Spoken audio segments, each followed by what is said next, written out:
Great crowds are following him everywhere, so he's a popular leader according to this.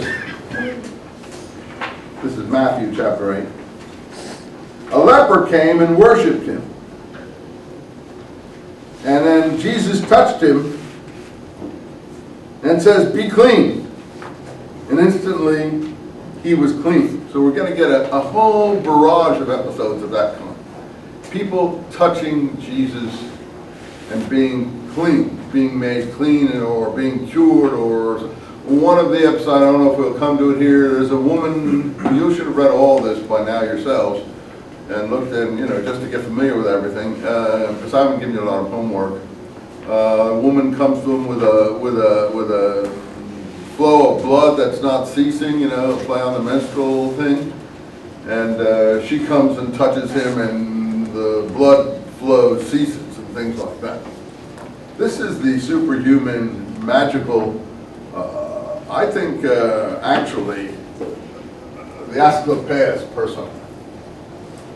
The man God persona.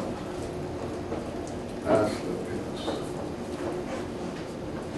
In the Greco-Hellenistic world, there was this Greek god called Asclepius. You went to his healing centers and things like that. And when you got in touch with the god, you were healed. I think today he's like the god of medicine or whatever, but he's a superhuman a being of some kind, a man god or a total divine god, and just coming in contact with him cures you. To my mind, these are being amalgamated into the presentation of Jesus in Palestine. You say, how come this didn't sit well with the Jews? Well, the Jews were totally against this sort of presentation of God.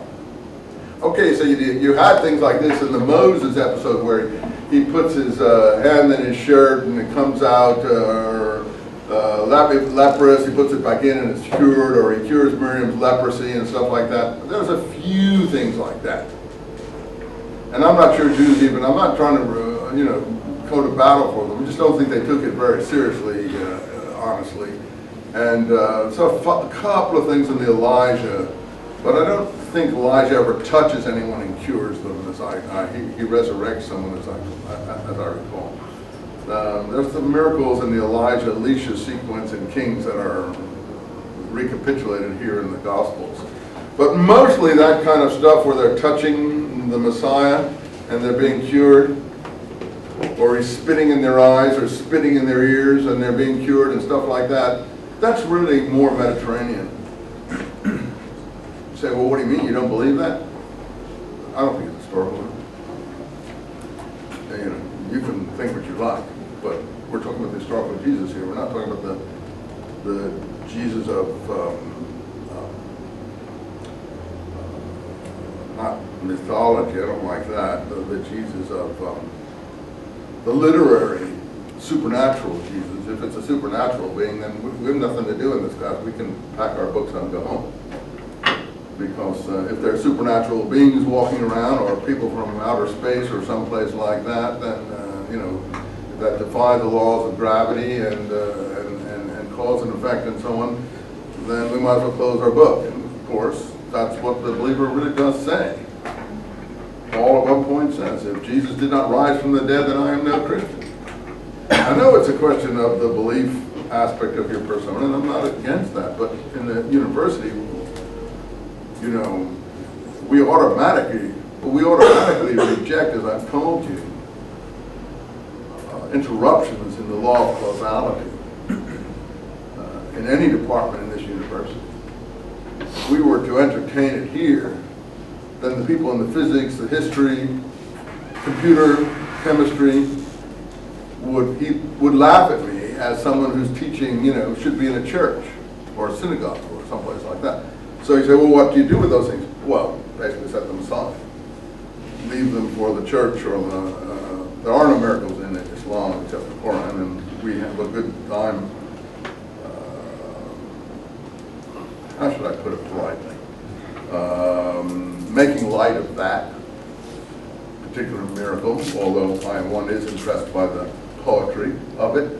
Muslims don't even like you to call it poetry because it's so miraculous it can't even be called poetry. But it's from the angel Gabriel, and the whole Holy Spirit and so on and so forth. Oh, okay, fine. But we in the university take a dim view of all claims of that kind from whatever religion. And I just took a pretty dim view of Moses' miracles. I mean, you don't really think I believe Moses threw a stick down and it turned into a snake, and then he picked it up and it turned back into a stick. By the way, there are snake charmers in Egypt who do this kind of thing, because they train cobras to go stiff and stuff like that. Okay, fine, as long as it's a trick, quasi-magic trick by one of the snake trainers, fine. But if you really think it was a stick, and then it wasn't a stick, well, at that point we just set it aside. I mean, in the university, I don't say in the synagogue, okay? Please forgive me if I hurt any of your cherished beliefs. I wish someone had done this to me when I was 22. I wouldn't have thrown my glasses into the Bay of Bombay and waited for God to cure my eyesight, okay? So, you know, nobody told me these things have to be, you know, taken with some, with a little restraint. I really believe these things were possible. Well, now I'm a little older, and I know that what's possible to the extent that you say, well, you're just a prosaic person. Well, that's true. But I learned my lesson. You maybe got 20 or 30 years more to go before you, you know, are willing to take things a little more, well, a little more even-mindedness, shall we say? Anyway. So let's go on here. So he cleans this. We get a lot of these, be clean, and the leprosy was gone. Now, in the same chapter 8, he's in Capernaum, and a centurion, another of these centurion episodes. Watch the centurion episodes. A lot of conciliation of Roman centurions. We have it in the book of Acts when Peter learns he can eat forbidden foods just in time for the centurion's servants to come and meet him. And we have it when Acts describes the centurion as someone, I'll read you this, I think this is one of the funniest pieces of literature that I've ever read, but you excuse my cynicism here. Let me see if I can get you there where Acts describes the centurion. Let's see, line 10:22.